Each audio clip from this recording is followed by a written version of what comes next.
In this video, I'm going to discuss a really common high-level calendar mistake that people often do. So I'm going to go to calendars, and from here I just click edit. Let's go to availability, and let's send Saturday off maybe. So Monday to Friday I'm available.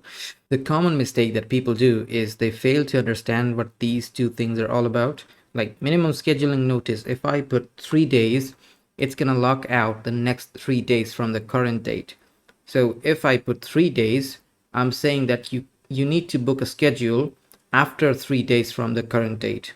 And similarly about date range, it's actually the opposite. So it says if I'm setting up 7 days here, I'm just showing the next 7 days for booking from current date. So if I'm saying 7 days, you just can book for the next 7 days. After that, it's not gonna be available to you. Another thing over here is buffer durations. Keep it blank, because if you mess around a lot with this, it's gonna cause you trouble. These two are the most important things you need to look out for. Like I said, if I'm locking out the next 3 days, today's 29, so if I hit save, and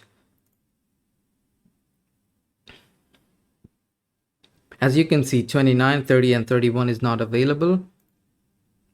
1 is not available because 30, 31, and 1. So that according to that, it's not available, but the next 3 days are.